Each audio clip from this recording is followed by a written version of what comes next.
before. We spoke about the fact that in the latter period of the Second Temple era, there were people who bought the position to be the Kohen Gadol, and we said that's such a strange thought. Why would anybody do that? Because if you didn't deserve the position, then you didn't survive the year. So why would somebody pay money to have the opportunity to do something, knowing that they didn't deserve the position, which would then result in them not surviving the year? And the interesting thing is that it's actually a tremendous accolade to those people, because it shows you, and it says a lot about the Jewish psychology, that here you have people who are not engaged, they're not really invested, they're not working on themselves in terms of their spiritual development, because if they were, they would deserve to be the Kohen Gadol. So the very fact that they don't deserve it and they have to buy the position illustrates that they're not where they should be. So you look at those kinds of people and you think, you don't care about this. You don't care about spirituality. And yet, somewhere deep inside of themselves, they recognize that having the opportunity to be in the Holy of Holies is the greatest privilege that you could imagine. And it's worth paying good money for that opportunity, even at risk of not surviving the year. So in a sense, we were discussing how come it is that we refer to this chamber where the Kohen Gadol would prepare for Yom Kippur. On the one hand, the wooden chamber, which was a positive message, but on the other hand, we call it the parahedron chamber, which wasn't such a positive message, because that speaks about the disposable nature of the position, certainly in the latter Second Temple era, that these guys were being replaced on an annual basis because they didn't deserve to be there. Well, guess what? It's not all negative. The fact that even at that point in history, even with those people, even when they were so disconnected, they exhibited this enthusiasm to be part of the process. And not just part of the process, but it cost them, both financially and in terms of lifespan. That tells you a lot. It's actually a positive message. So that addresses how come it is that they gave this name Parahedron to this part of the temple when it seemed to have overtones that were not so complimentary. Well, it's not all so bad. But that still doesn't really resolve our issue, because our issue was the name Parahedron, we said, was instituted after the passing of Shimon HaTzadik, which is right near, I don't want to say the beginning of the Second Temple era, but certainly at a period where there were still decent people who had the position of Kohen Gadol, even if it wasn't every single year. So that still doesn't really answer the question of why it is that Parahedron is an acceptable name for something that is supposed to actually be very positive, when, as we've learned, Parahedron has negative overtones. It's talking about the fact that you get replaced on an annual basis. So let's dig a little deeper, and we're going to take this from two perspectives. The first is the person, and the second is the position. So the person, the Kohen Gadol, should be, in an ideal world, the Kohen Gadol should be the pinnacle of the community. He should be the paragon of what it is to be Jewish. He should be the holiest man in the nation. That's why he's the Kohen Gadol, because he's such an amazing person. That's how it should be. Were there no So, people at that stage, at that caliber? in the Second Temple era, that's an interesting question, because of the nature of the corruption, there might have been, and they would have been overlooked, because the people who were running the Beis HaMikdash were corrupt. So that's a good question. But the concept of a Kohen Gadol in concept should represent the highest, holiest person in the community.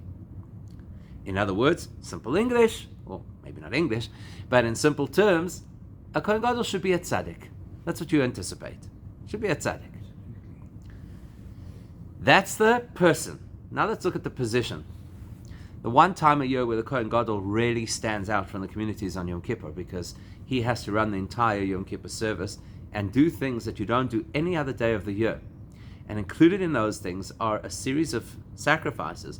First one that he brings on his own behalf, then one that he brings on behalf of the Kohanim, then one that he brings on behalf of the entire Jewish nation, and there's still the goat that they get to send away, Lazazel, the scapegoat.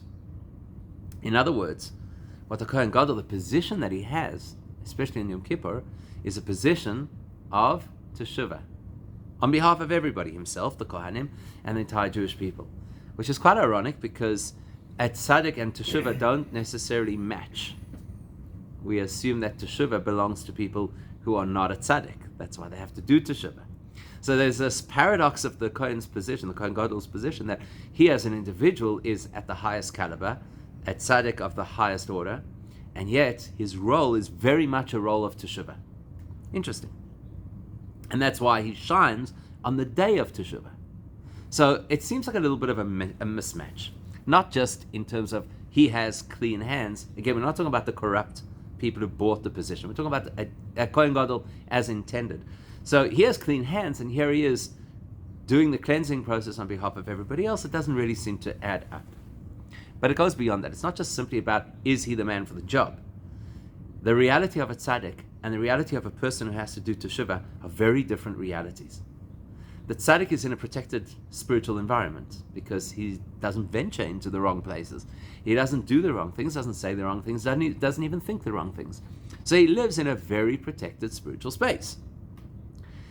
And he's probably, you can imagine, a very disciplined individual, because obviously if a person is going to be a tzaddik, you don't get to be a tzaddik by having an erratic type of behavior. You must be very focused and disciplined. So the tzaddik's reality is a reality that is clean and pure, and a reality where things progress in a very almost predictable way, because there's the discipline. You know this from your own experience, right? If there's a person who's very disciplined, you can pretty much predict how they're going to behave, because they do the same things on a daily basis. They're not going to stand you up when they make a commitment. You kind of know what to expect. So the Kohen Gadol, as a tzaddik, his reality is a very stable reality. A person who has to go through a process of teshuvah, it actually feels like quite an unstable reality. And I'm saying unstable in a positive way, because when a person has to make radical change in their life, that is a destabilizing factor. They behaved in a particular way. Now they have to learn a new behavior. In order to do that, you've essentially got to undo everything that was familiar, and you have to make some radical choices. So if we want to distinguish between a Kohen Gadol representing a tzaddik and the people who he is their proxy, people have to do teshuvah, you could essentially say that the difference is that the Kohen Gadol operates in a predictable reality, and people doing teshuvah operate in a renewal reality. It means I have to reinvent myself. That's what it means to do teshuvah. I have to reinvent myself. In fact, the Rambam makes a very pointed comment when he talks about teshuvah, and he says that the ultimate state of teshuvah is where a person can honestly say, I am not the person who did those things. I've radically shifted so dramatically that you won't recognize me. And this is, by the way, quite relatable, because sometimes you meet a person and you look at them and think, wow, they're obviously so committed and they're so learned and they're so religious. And then they tell you, well, you have to realize for the first 30, 40 years of my life, I didn't even know an aleph from a base.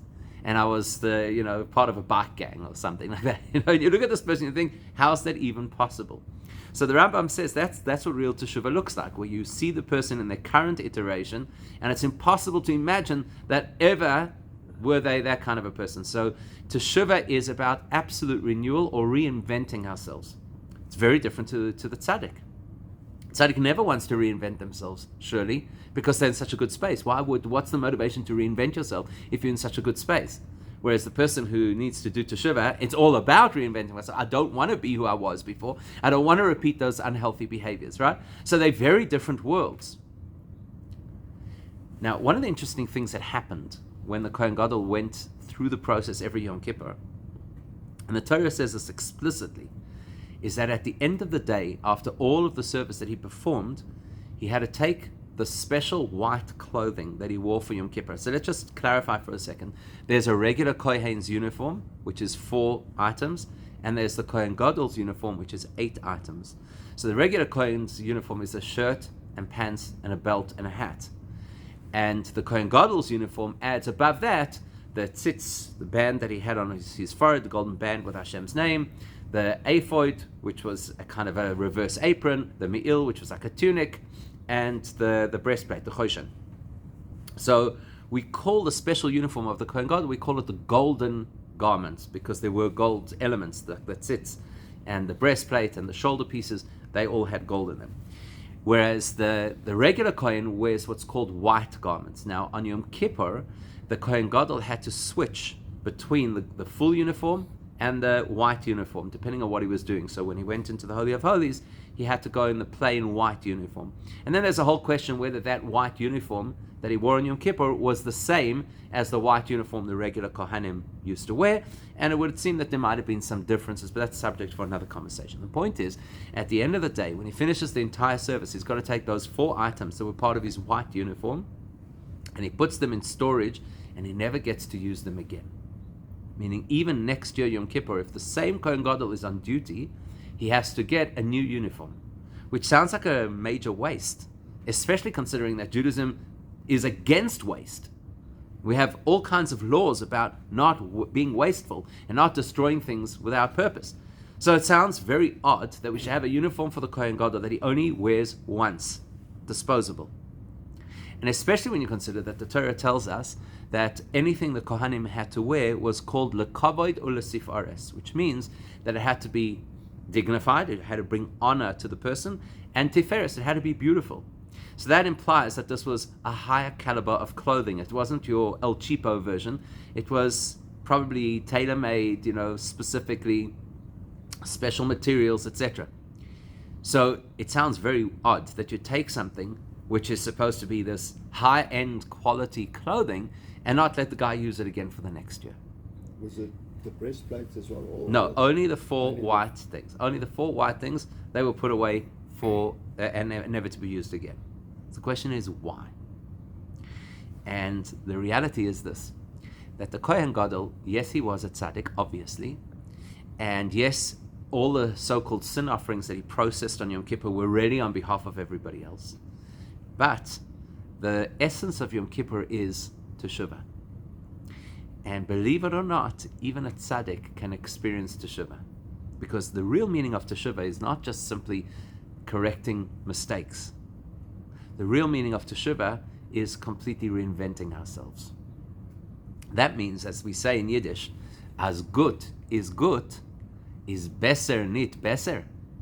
Right? You can understand it straight in English. You don't even have to translate it, right? If good is good, surely better is even better. And it relates very strongly to the parasha this week, the second of the double parasha this week, which is Maseh, where the Torah starts up by saying, these are the journeys, in the plural, that the Jewish people took to leave Egypt, which doesn't really seem to make sense, because to leave Egypt is a single journey. You cross the border and you're out of Egypt. But the message is that this is a story of growth. And in the story of growth, when you leave what previously was your Egypt, meaning what previously restricted you and didn't allow you the opportunity to fully develop and express your spirituality, when you leave that, your new reality is the new Egypt compared to where you'll be next. So the principle is that no matter how much a person has progressed, as long as we're living, we have the opportunity to radically reinvent ourselves. Even the Kohen Gadol, who's the pinnacle of the community, you feel like you don't get better than a Kohen Gadol. When he goes through the Yom Kippur process, what he's doing is, well, at least he has the opportunity, if he's a decent Kohen Gadol, he is completely reinventing himself. So as spiritually advanced as he was before Yom Kippur, he'll be radically beyond that after Yom Kippur. And symbolically, to represent that, we don't let him wear the same uniform next year, because this uniform was for who you were up until this Yom Kippur. And now, going forward, you're a new person. And as a new person, you're going to need new garments, which in spiritual terms, garments really represent your character, the way you express yourself. So you're a new person. You can't wear the same clothes you used to wear. And that's why they called his chamber parahedron. Because the meaning of parahedron is you replace the individual in their position annually. That was the original parahedron. It was a government position that was changed every single year. And the message here is that a Kohen Gadol representing a tzaddik usually is somebody who goes through a predictive pattern of how they behave. But Yom Kippur, just like it invites us to be able to radically change ourselves, invites the tzaddik also to radically change himself. So he's a parahedron. He's not the same Kohen Gadol that he was before Yom Kippur. And that's why they tacked on the name to his chamber to tell him, listen, we know you're a tzaddik, But we want you to realize that even a tzaddik has the capacity for radical transformation. Yet, at the same time, the actual substructure of that chamber is wood. Because we identified earlier that wood represents two things. Firstly, it represents longevity, like that verse from Yeshaya that says, the days of my people are like the days of a tree. Just like trees live for hundreds of years, it represents longevity. And so what we're saying is that the Kohen Gadol hopefully is a tzaddik, in which case he will live through this year, having gone into the Holy of Holies, and for many years to come. So therefore, secondly, the eitz, the tree, the wood, represents the tzaddik. And that's what we want to illustrate over here. You know who goes into that chamber? You know who belongs in that chamber? It's lishkas ha'etz. This is the chamber of the wood. The chamber belongs to a person who's a tzaddik. That's who deserves to be there. But when will he be there? In the run-up to and on the day of Yom Kippur.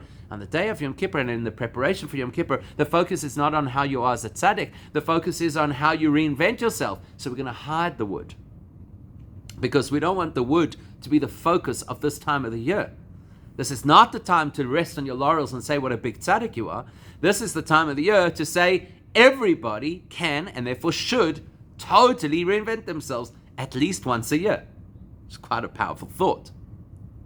Now, with that information, you're going to notice something incredibly interesting about how Rabbi Yehuda Hanasi, who put together the Mishnah, how he in fact put together the Mishnah, because the discussion around this chamber and the Kohen Gadol's time in this chamber is brought in two different tractates in the Mishnah. One is in Midos, that's where we began our conversation.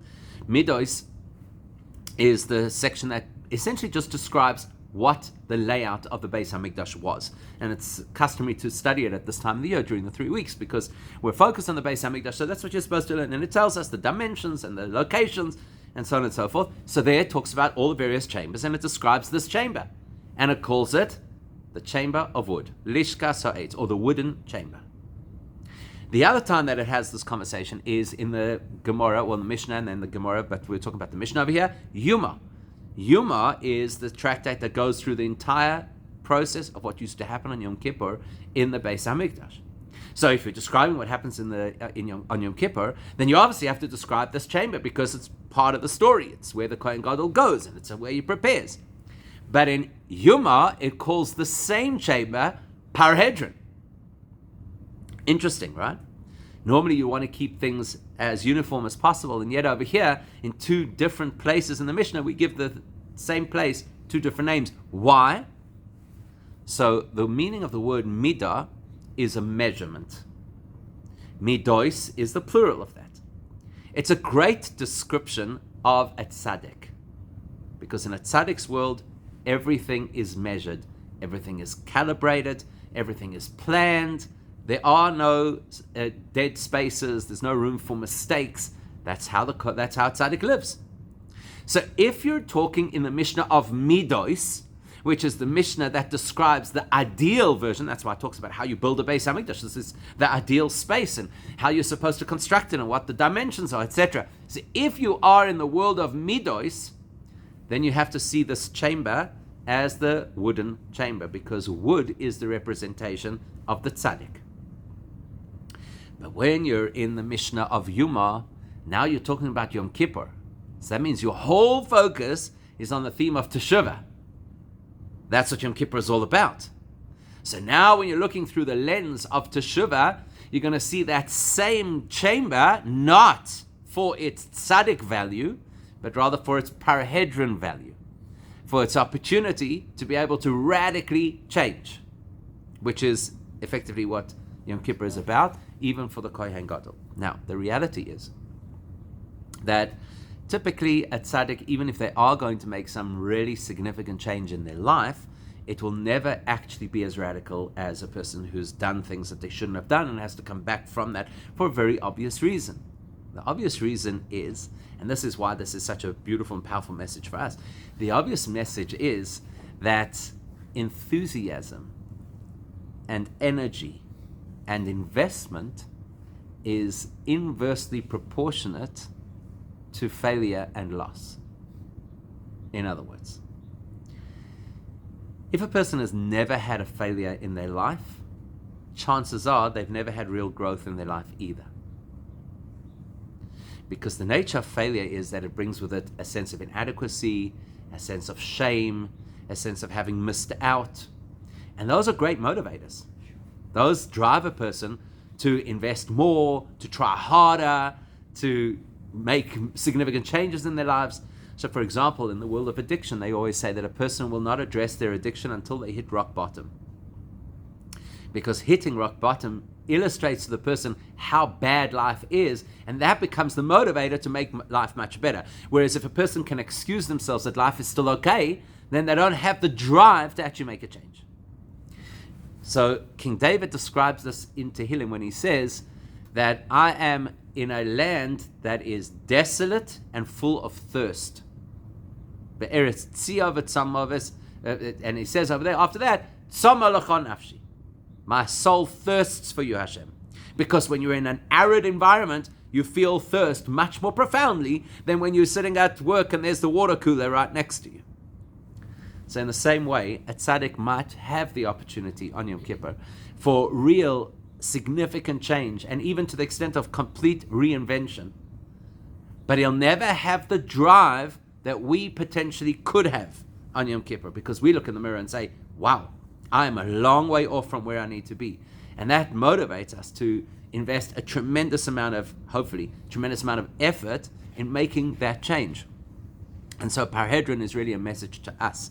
The message to us is that whenever we choose, and especially on a very unique time like Yom Kippur, we have the opportunity to radically reinvent ourselves, which means, in simple language, just like Parhedron, the Kohen Gadol was not the same Kohen Gadol next year, either because he didn't deserve to be there, so he passed away and we replaced him, or because he deserved to be there, but he was a whole new person.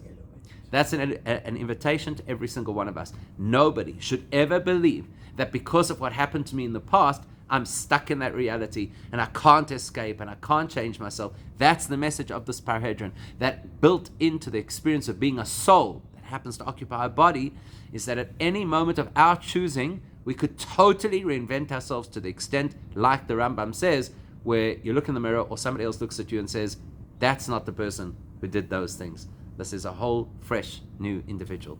Please God.